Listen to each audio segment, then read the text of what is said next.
Today, cryptocurrencies have become a global phenomenon known by most people, but understood by few. In 2018, you'll have a hard time finding a major bank, accounting firm, software company, or government that hasn't researched cryptocurrencies or started a blockchain project.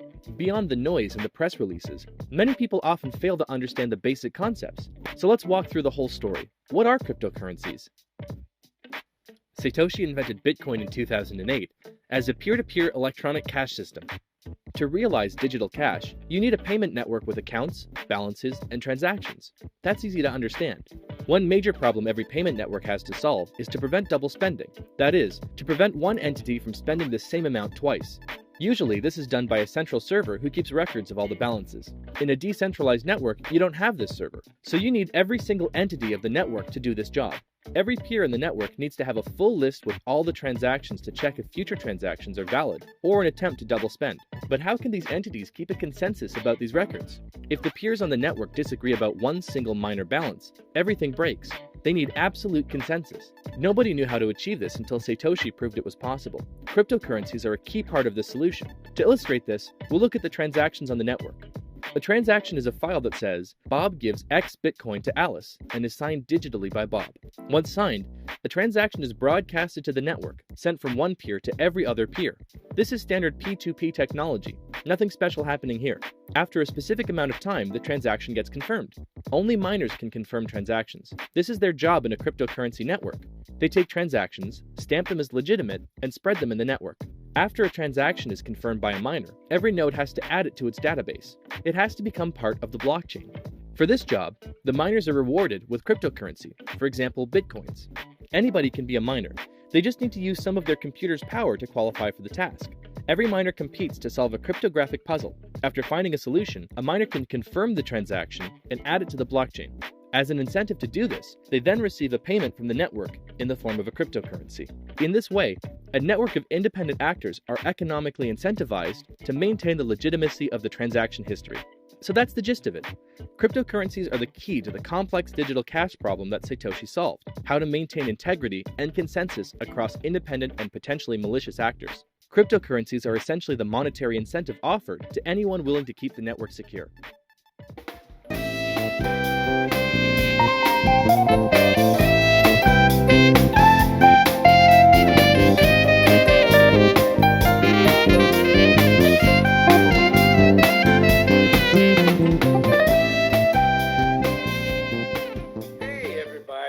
Welcome to another edition of Fuel.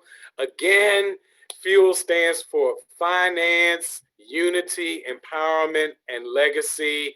And as always, I'm so glad to be able to start off our conversation. My name is Lewis McIlwain. For today, I'm calling myself the Financial Fanatic.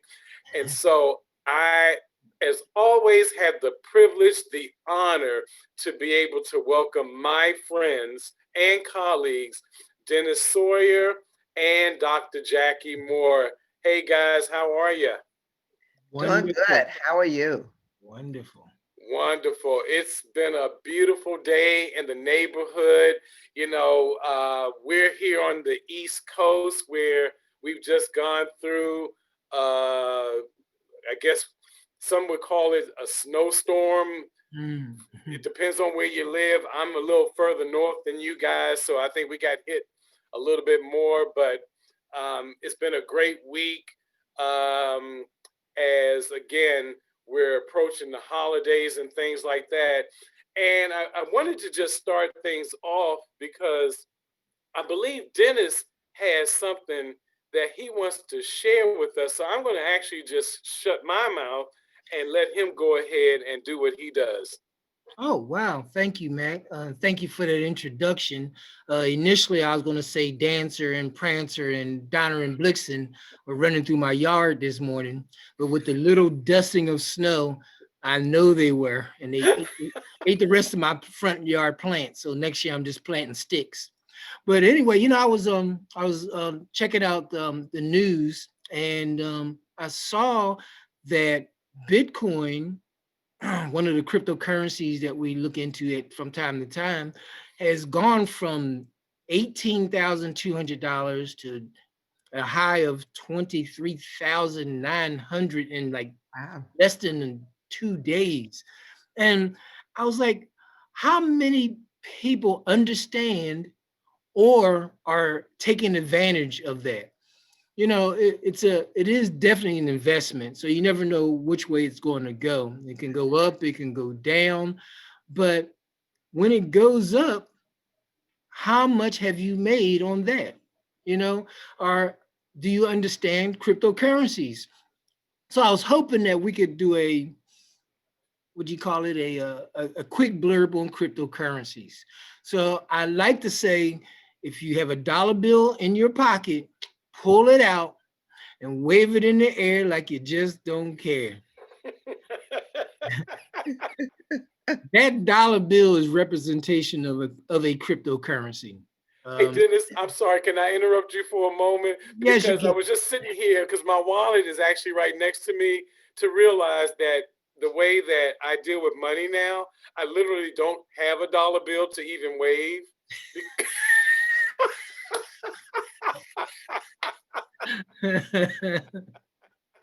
Oh man.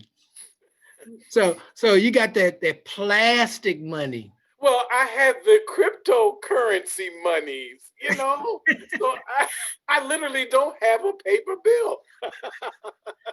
So I'm anti-credit card, but the truth is debit card, credit card, dollar bill, Bitcoin, they're all a form of a cryptocurrency. There is no dollar bill floating from bank to bank.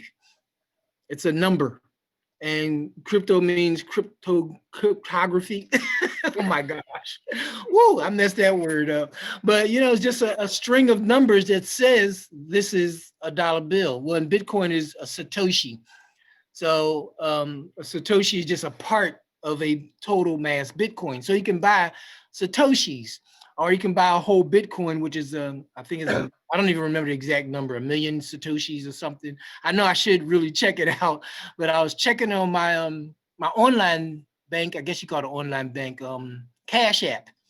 And I bought some Bitcoin on Cash App, and I was like, it said, Satoshi, you have just bought 2,000,000 Satoshis. And I said, I'm rich. And then I realized that it was only $300. But I felt rich for a minute. So there are many ways that you can learn about cryptocurrencies. Right now, I am looking at my investment actually is in Bitcoin and Cell and the Who, and there are a couple of them that I invest in right now. But the big news was Bitcoin for me going from 18 to 23.9. Good grief. Now, I don't own a whole Bitcoin, but I own enough where it's going to change my numbers. Do you know anyone, Dr. Jackie or Mac, that are invested in Bitcoin? I've Dr. heard some Jackie. people talking about it, and so I was a little interested in it, and just explored for myself. But I'm loving gaining more information about it. So you're saying that the dollar bill is also a form of cryptocurrency? Is that what I heard you say? Yeah, because you think about it. Let's say you're going to, I was going to say Israel, but I forgot the money in Israel. Let's say you're going to Thailand and they on the baht. So you take your dollar to the mall Mm-hmm. and you change it into the baht. Well, how do you change it into a baht? Well, the dollar represents a number, the baht represents a number. So they calculate the difference, the percentage difference between the dollar and the baht. And when I went to Thailand, it was 34 to 1. So Right. 34 bahts equal $1. So the baht is a dollar to them, basically, in our concept of money. But now every dollar that I had was 34 of theirs. So I went on a shopping spree when I made it to Thailand. So it's always turned into numbers so that they can transmit it around the world. Okay. Gotcha. Yeah. Mhm. So that's what crypto is all about, except for it skips 2 stages. One stage is it's not turned into paper. Okay. And the second stage is not governed by the country that you reside in, because all over the world, if you go to a money exchange and you're exchanging a dollar bill for any currency around the world, those numbers of what that represents changes hourly, minutely. And a lot of people actually trade the differences in money. Or they do the forex trading, which is the differences in fiat money, or they do crypto chain trading, which is the differences in crypto money. So here we have an opportunity. I saw you back. I'm sorry. But here we have an opportunity to learn about, the world, and how things are really driven. Yes, yes, sir. No, I just wanted, just for clarity for our audience, because I know sometimes we throw around terminology, but I think it's important that they understand what forex and what fiat, what those terms mean. So Yeah. can you Oh, share that in? sure. And the exact term fiat, I've heard different people say where it came from.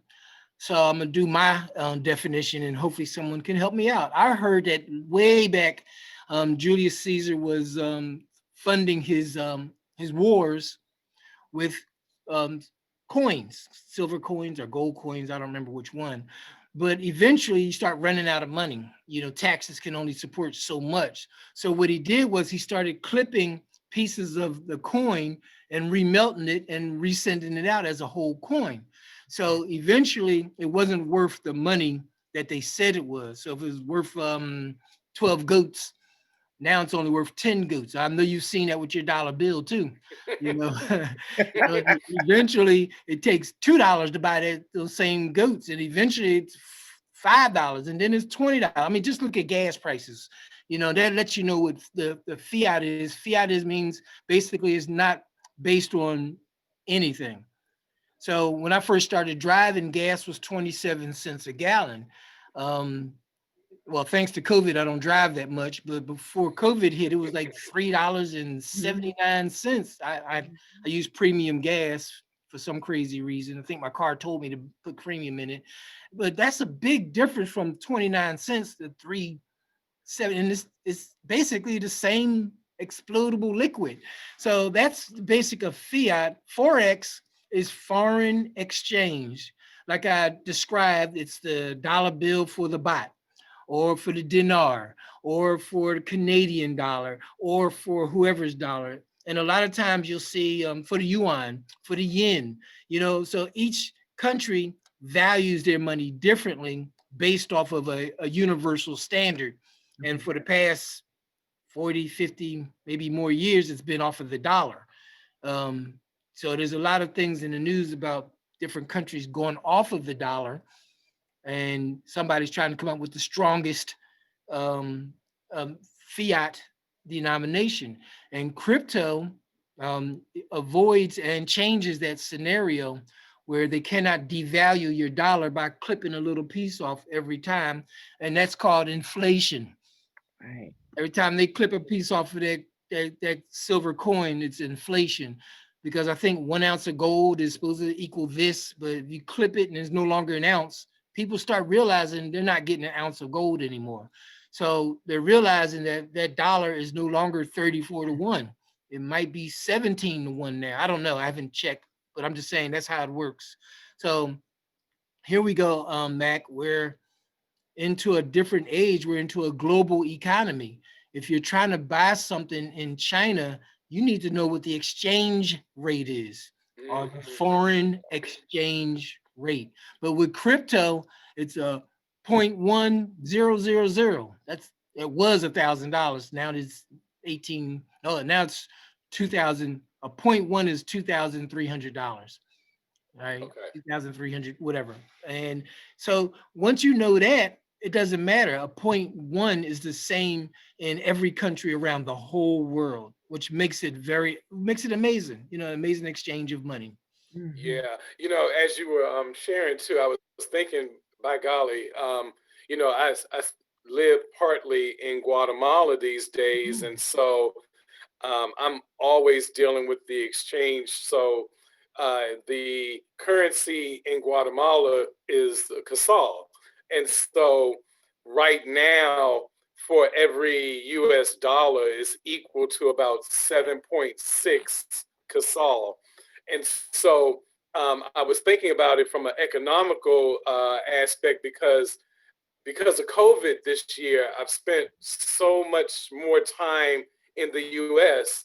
Well, it has definitely affected my budget because I've been used to having a break from just this US currency thing, and I could get some relief overseas for a few months that I have not had this year. So as January approaches, and I'll be doing this from a further away distance, I'm looking forward to catching a bit of a break. Basically, based on what you just shared, as far as understanding the exchanges and how all these things kind of knit together. So basically, ladies and gentlemen, that means he's cheap. He goes to Guatemala and buy gifts for his wife, and then come back and tell it was $1 million when it was only $25. I listened to it in between the lines. We would say that I'm being financially astute. Oh yeah, that's it. I'm being financially astute here. When I had my daughter in Thailand with me, we were in the shopping mall, and she said she filled up her shopping cart and said, "Daddy, can I get all this stuff?" Man, I 34 to 1. I'm a big man now. Yes, baby, and you can go get more. So coming back, we had to buy luggage, Samsonite luggage, like I think it was like $15 or something, and if you do the times 34, it's a lot, but who cares? $15 for me was $15 instead of coming home and buying Samsonite for $400. We just did what we had to do, and it's really funny thinking about Mac and buying gifts for his wife, And look, I did the same thing with my daughter. Hey, look, let me make this even a little bit more relatable, especially for our gentlemen who are looking at this. So I have a favorite barber. I tip him well. So every time that I go to the barbershop in the US, it's automatically $35 out of my pocket. Even with the little bit of hair I have, $35, right? And I'm glad to pay it because I know that he'll get it exactly the way I want it. But I have another guy in Guatemala, and the equivalent, just so people understand what we're talking about here, the equivalent that I give him, because from a percentage perspective, I give him the same thing. It's basically in US dollars, $5. Right. 5 times 7, 35. Yeah. Wow. I've been to Israel and Thailand and Spain and Jamaica and Trinidad. And the only thing I've seen that has never changed the price is gold and diamonds, And the strangest thing is there are billions of diamonds out there. They are almost worthless, but people think they have value, and every country I've been in, they've been expensive. But they got warehouses full of diamonds. So don't fool yourself. They just holding on to them until you guys want to buy them, and then they sell them to you. But now gold, who knows about gold, right? They say gold is a great hedge against inflation. That could be true, but I have 40-year-old pieces of gold that haven't doubled in value. So 40 years is a long term not to have a good return on your investment. I know people are going to be mad at me for saying that, but that's my truth. That's what I have experienced. And anybody wants to buy my gold, I'll sell it to them and I'll go do something else with it, Yeah. So can we kind of, because we got into the exchange rates and everything like that, but I guess we really started with cryptocurrency. And just as a little bit more of expansion of what we've been talking about, I never thought about it until actually Dennis, and in fact you too, Dr. Jackie, really made me aware of this, is that we're beyond having, let's say, $100 that's broken out into $1 bills, and we're divvying that thing up between our, our utilities and entertainment and food and all that kind of stuff. We're not doing it on that system anymore. Everything, as you've said, is electronic now. So, what I rely on a daily basis is I'm looking at financial statements, from my bank, from cryptocurrency that I've chosen to invest in. I'm looking at numbers, and they're telling me that I have a certain value for the amount of money that I put into it. So I just, for our audience that may not really understand the concept of crypto, but really exposing the fact that we've been living in a cryptocurrency society for a very long time. Yeah. Hey, Dr. Jackie, do you have a credit card? Yes, I do. So, like Max said, you barely carry paper money anyway. And if you read any of the Orwellian books, even if you read 1984, you find out that they've been trying to get away from paper money for a long time. Paper money is expensive to make. Mm-hmm. And a lot of times people learn how to duplicate it. And in some countries, it's a giant problem. In our country, it's a problem too. That's why they go to the special paper, special ink, watermarks, blah, blah, blah. They have to look at the light. Yep, got to look at the light. They can use the blue light, ultraviolet light to read. Wow. But now they just got some numbers. And, cryptocurrency has like a 27, 28 string a number for each one. Oh my gosh, it's crazy. But this is the way of the future. And if you pay any attention to the news, you'll know that the dollar as a piece of paper is going to disappear eventually. The dollar as a concept is probably be around for a long time. Just look at, somebody told me there was a coin shortage. Yes, I heard that. I'm like, wow, let me go dig around in my basement and see if I can find some coins I can get rid of. So that seems to happen periodically, that there's a coin shortage. They're expensive to make. I mean, if you look at the price of copper and nickel on the spot market, I don't know if nickels are made of nickel, but the metals that they make these things out of are expensive. So I've seen on YouTube, people melting pennies down. I'm like, oh, isn't that against the law? I'm not doing it. Okay. But I'm just saying, the metals that these things are made of are expensive. They say if you have I don't remember the years, but there's silver $50 and silver dollars. They're worth more than $1. Don't spend them at the store or the laundromat. Find out how much they're worth and then sell them, so that's all part of the change from hard money to crypto money. If you go back on the history of dollar bill and you go way back, it was gold. There was no paper money. It was gold. You had to bring gold in to buy things. And then they realized that gold is heavy, hard to carry, and it's hard to, you got to weigh it to know how much it's worth. So they started writing up like IOUs. Here's an IOU that'll give you 1 ounce of gold. But each state had its own measuring stick. So you walk around and go to another state where the IOU says you have 1 ounce of gold and they got to give you half an ounce. So the government said, oh, shucks now, we're going to make us some money. Y'all bring all the gold to us. And at one time, personal ownership of gold was illegal. Some rock that came out the ground became illegal. Sound like that plant.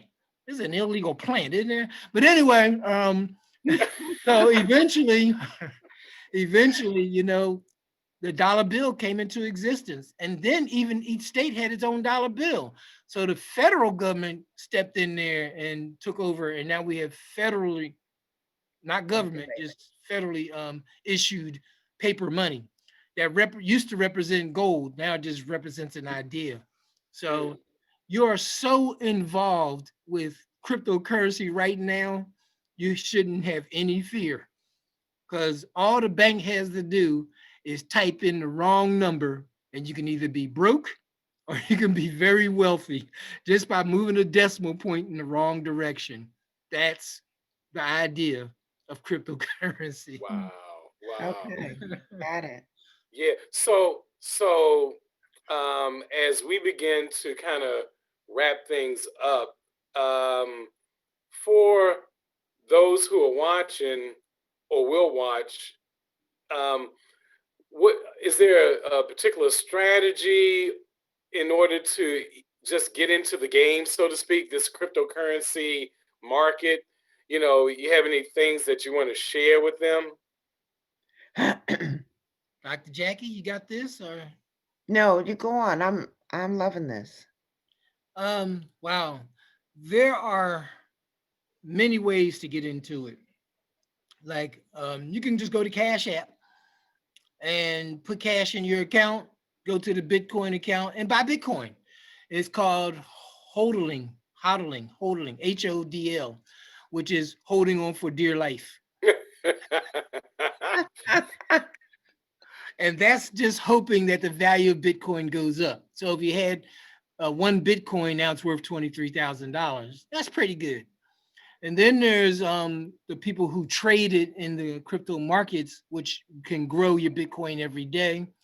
I'm involved in a company that trades Bitcoin, and they trade it every day. So that works out for me. So I can buy one Bitcoin. Well, I can't buy one Bitcoin, but I can buy a piece of a Bitcoin, and it grows to one Bitcoin.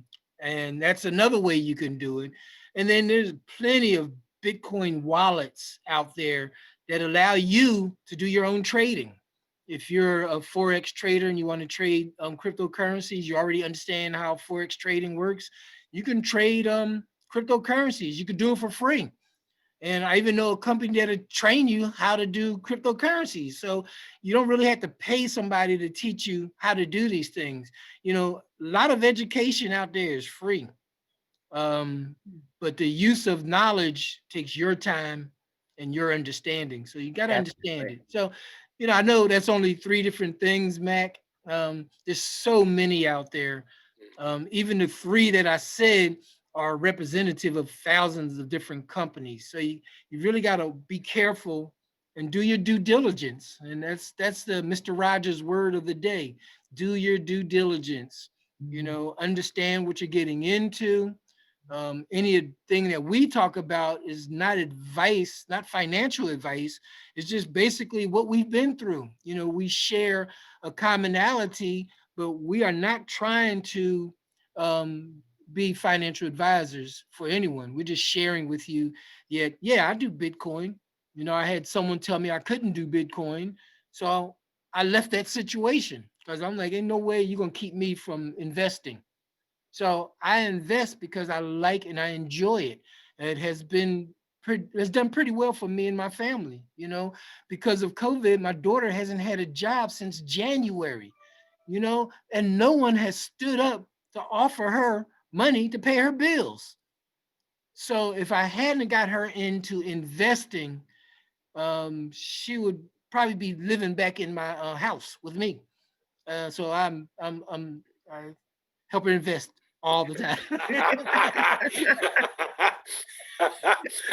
Look, I understand that helping, which for our audience is really educating and encouraging our family and friends to not throw away their money. Oh my gosh. And as I've been a financial professional for 10 years now, not counting the years I've did things on my own. And that little girl, she listens to everything I say. And then she'll come and say, Daddy, I don't know how I got this $4,000 credit card bill. I was like, me either. All the talking that I do, because people are going to do what they want to do. And it includes your family. But she's able to make it right now without a job.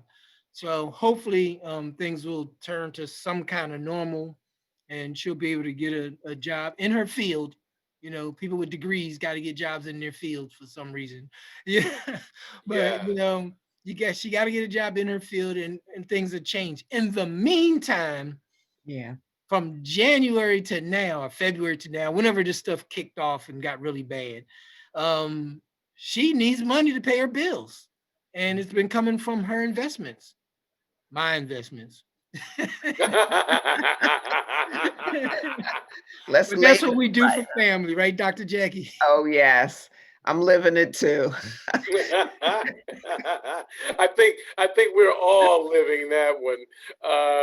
So for me, it's becoming. I basically become the family's money manager now. So I don't have those problems, Dennis, because at this current moment, none of my family members, other than my wife, have access or know how to do anything because I'm controlling what's going on.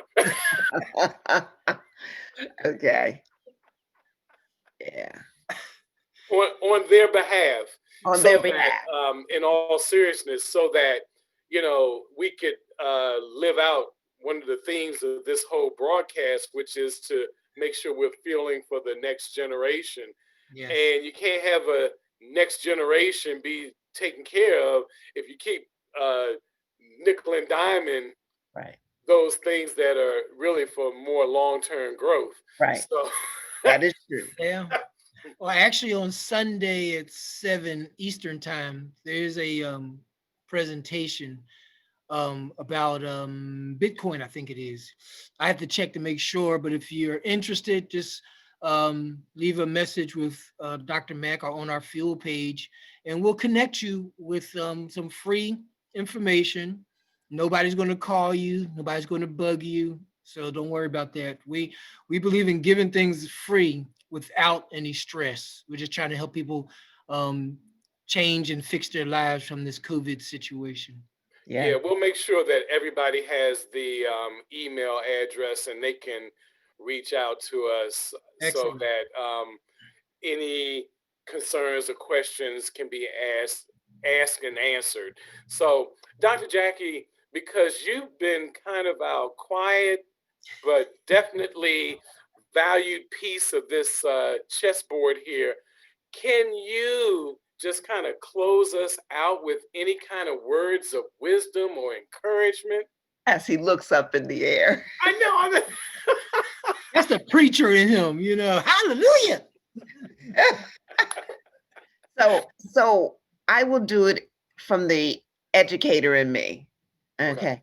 So I'm about gaining understanding of these terms that we hear around, gaining information of these concepts. So I'm sure you all have heard about cryptocurrency. You've heard about Bitcoins, you've heard about inflation, but do you really understand what those terms are referring to and the kind of impact it has on your life? Let me tell you, the not understanding them has more impact than understanding. Um, I was trying to tell you, Dennis, that I really liked your definition that led to an understanding of inflation where they clip off little parts. So it takes more to get the same thing that you did less with before. So you think of that concept so that you have a better understanding of how inflation is impacting the money that you are earning, rather you're working independently as self-employed or working for someone else. Inflation and taxes still impact your money. And so we have talked about having a foundation. My foundation is of education, and then we want to have that protection of what we have, debt management, emergency fund, because what? They always come. And then investment. A lot of people want to start right up there with investment, but understand what you're doing. Don't jump in something and then complain when it goes awry. That's part of what investment means. It's a risk. Things will go up and down, but gain and the open yourself to be educated about it. And so that you said there was something at 7 o'clock on Sunday. Maybe it's something that you can attend and learn a little bit more about cryptocurrency and see if that's right for you, if that will be something that's good for you and your family. And as we hear about other opportunities, we'll let you know about them, other classes, because remember, I want you to be learned to understand it, not just kind of step in the mud and say, oh, I got dirt all on my shoes. Know what's going to happen. Fantastic. Well, guys, as always, it's been great to just have this chat and chew and to be able to share that not just with each other, but with our virtual audience. I hope you guys have a great rest of the day. And to our family out there in the fuel community, look, we are here to professionally share the things that have worked for us. And we hope and pray that you will take advantage of this free knowledge that we give to you. Have a great day, and we'll see you on the next go round. Take care. Take care.